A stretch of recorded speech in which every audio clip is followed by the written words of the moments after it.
मांग के बारे में आगे अध्ययन करते हुए अब हम मांग के नियम की ओर चलते हैं। इससे पहले हमने मांग की परिभाषा, व्यक्तिगत मांग तालिका, बाजार मांग तालिका, मांग वक्र और मांग वक्र में परिवर्तन, इन सब चीज़ों के बारे में अध्ययन किया था। हमने ये भी देखा था कि मांग को प्रभावित करने वाले कौन कौन से तत्व हैं। जब मांग को प्रभावित करने वाले तत्वों का हम अध्ययन करते हैं तो उसमें सबसे पहले वस्तु की कीमत आती है। तो मांग का नियम अपने आप ही यहाँ पर स्पष्ट हो जाता है कि वस्तु की कीमत और मांग में विपरीत संबंध होता है। लेकिन इसको सुस्पष्ट तरीके से समझने के लिए मांग के नियम का अलग से अध्ययन आवश्यक है। तो आज हम मांग के नियम को अधिक विस्तार से समझते हैं। मांग का नियम कहता है कि अन्य बातों के स्थिर रहने पर, यह क्लॉज बहुत ज़रूरी है, अन्य बातों के स्थिर रहने पर यह वाक्यांश बहुत ही आवश्यक है। तो अन्य बातों के स्थिर रहने पर एक वस्तु की कीमत के घटने पर उस वस्तु की मांग की मात्रा में वृद्धि होगी और कीमत के बढ़ने पर उस वस्तु की मात्रा में, मांग की मात्रा में गिरावट आ जाएगी। तो यहाँ स्पष्ट होता है कि वस्तु की कीमत और मांगी गई मात्रा में विपरीत संबंध होता है। यहाँ पर अन्य बातों के स्थिर रहने पर जो वाक्यांश है उसका आशय है मांग को प्रभावित करने वाली अन्य बातें, जिसको हमने फर्स्ट वीडियो में हमने अध्ययन किया था, जिसमें उपभोक्ता की आय, उसकी पसंद, अन्य वस्तुओं की जैसे कि वैकल्पिक वस्तु और पूरक वस्तुओं की कीमतें, भविष्य में जो कीमतों की आशा है वो सब, ये सब चीज़ें उसमें आ जाती हैं।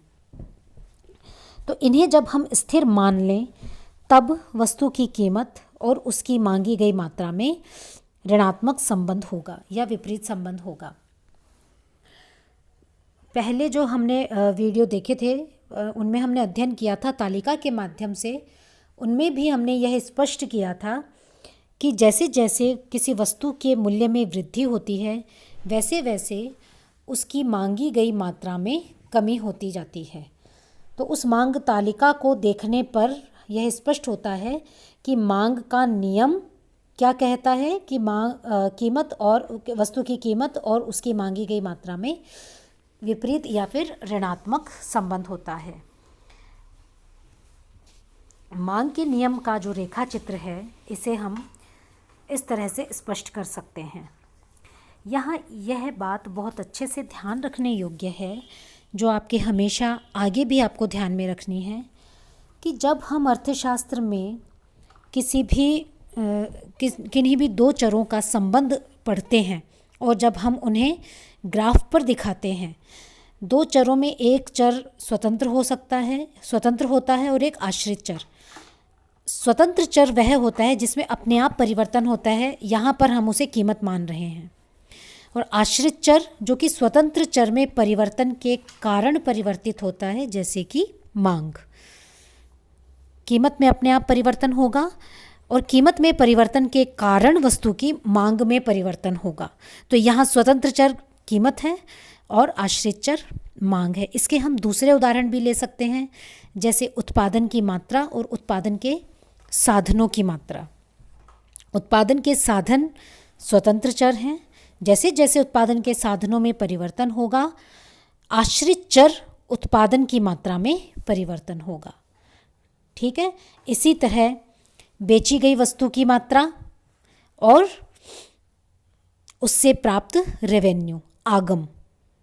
यहाँ बेची गई वस्तु की मात्रा स्वतंत्र चर है और आगम आश्रित चर है। इसी तरह के अनेक उदाहरण हमें अर्थशास्त्र में देखने को मिलेंगे। यहाँ हमें जो बात ध्यान रखनी है वो यह है, मोस्टली ज़्यादातर हम स्वतंत्र चर को एक्स अक्ष पर लेते हैं और आश्रित चर को हम वाई अक्ष पर दिखाते हैं। लेकिन मार्शल की परंपरा अनुसार मार्शल ने मांग वक्र खींचते समय स्वतंत्र चर कीमत को वाई अक्ष पर दिखाया और आश्रित चर मांग को एक्स अक्ष पर दिखाया। हालांकि इससे कोई परिवर्तन नहीं आता है, विश्लेषण में इससे कोई बड़ा परिवर्तन नहीं आता है, लेकिन क्योंकि मार्शल ने सर्वप्रथम ऐसा दिखाया था, इसलिए हम उनकी परंपरा को आगे बढ़ाते हुए ऐसा ही दिखाते हैं। तो मांग वक्र और पूर्ति वक्र का निर्माण करते समय हम हमेशा कीमत को y अक्ष पर लेंगे और मांग की मात्रा और पूर्ति की मात्रा को x अक्ष पर लेंगे। इस रेखा चित्र में हमने y अक्ष पर वस्तु की कीमत ली है और x अक्ष पर वस्तु की मांग को लिया है। जैसे जैसे कीमत में कमी होती जाती है, 5 से 4, 3, 2, 1, वैसे वैसे वस्तु की मांगी गई मात्रा में 5 रुपये कीमत पर इसकी मांगी गई मात्रा 1 थी, 4 रुपये कीमत पर इसकी मांगी गई मात्रा 2 थी, 3 पर 3 हो गई, 2 रुपये कीमत होने पर मांगी गई मात्रा 4 हो गई और 1 रुपये कीमत होने पर मांगी गई मात्रा 5 हो गई। इस तरह A, B, C, D और E 4 बिंदु हमें मांग वक्र के मिलते हैं। इन्हें मिलाने पर DD मांग वक्र का निर्माण होता है, जो बाईं से दाईं ओर ऋणात्मक ढलान वाला होता है।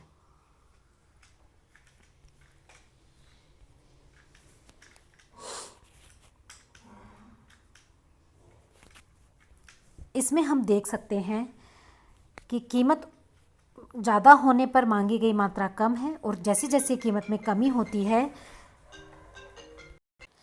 जैसे जैसे कीमत कम होती है मांग की मात्रा बढ़ती जाती है, जिसके कारण जो वक्र प्राप्त होगा वो अपने आप ही अपनी प्रवृत्ति से ही ऋणात्मक ढालू का वक्र होगा, ऋणात्मक ढलान का वक्र होगा। मांग के नियम का अध्ययन करते समय हमें कुछ और महत्वपूर्ण जो अध्ययन करना है वो यह है कि मांग वक्र ऋणात्मक ढालू होता क्यों है। ज़्यादातर मांग वक्र इस तरह से ऋणात्मक ढलान वाले क्यों होते हैं, इसके पीछे 2 महत्वपूर्ण कारण हैं। पहला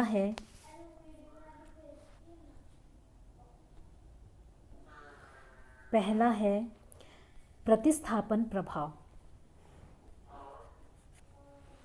और दूसरा आय प्रभाव। प्रतिस्थापन प्रभाव का मतलब है मांग वक्र के दाहिनी ओर झुकने का मतलब है कि कीमत के कम होने पर मांग क्यों बढ़ेगी और कीमत अधिक होने पर मांग क्यों घटेगी। तो इसका जो पहला कारण है वो है प्रतिस्थापन प्रभाव। प्रतिस्थापन प्रभाव कहता है कि एक वस्तु की कीमत के घटने पर और अन्य वस्तुओं की कीमतों के स्थिर रहने पर वह वस्तु अन्य वस्तुओं की तुलना में सस्ती हो जाएगी, जिसके कारण उपभोक्ता दूसरी अन्य वस्तुओं को छोड़कर उनके स्थान पर कुछ सीमा तक इसका प्रतिस्थापन करते हैं, जिसके कारण इसकी मांग की मात्रा बढ़ जाती है। इसे हम प्रतिस्थापन प्रभाव कहते हैं। एक उदाहरण से हम इसे समझते हैं कि मान लीजिए चाय की कीमत घट गई, इससे चाय जो है वो अन्य वस्तु जैसे कि कॉफ़ी से सस्ती हो जाएगी, तुलनात्मक रूप से कॉफ़ी से सस्ती हो जाएगी, जिससे उपभोक्ता कॉफ़ी के बजाय उसके स्थान पर चाय का उपभोग बढ़ा देंगे।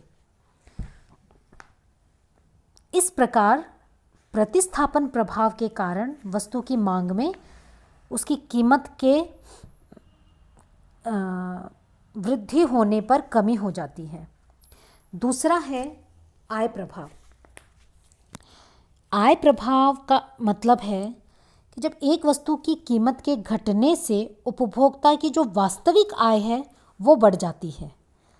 मान लीजिए उपभोक्ता के पास 100 रुपये थे और 10 रुपये के वो पेन खरीद रहा था, 10 रुपये प्रति पेन के हिसाब से, तो वह 10 पेन खरीद सकता था। इसे आप इस तरह से समझिए। और मान लीजिए कि 10 रुपये पेन की कीमत अब 5 रुपये हो गई, तो अब उसी 100 रुपये में वह 20 पेन खरीद पाएगा। तो अब तक तो जो उसकी वास्तविक आय थी वो 10 पेन के बराबर थी और अब उसकी जो वास्तविक आय हो गई वो 20 पेन के बराबर हो गई। मतलब समझ रहे हैं आप कि उसी आय की, जो पहले जो उसकी मौद्रिक आय थी, उसी आय की अब खरीदने की क्षमता बढ़ गई। अर्थात उपभोक्ता की वास्तविक आय बढ़ जाती है कीमत के कम होने से, और कीमत के अधिक हो जाने से उपभोक्ता की वास्तविक आय जो है वो कम हो जाती है। इसे हम आय प्रभाव कहते हैं।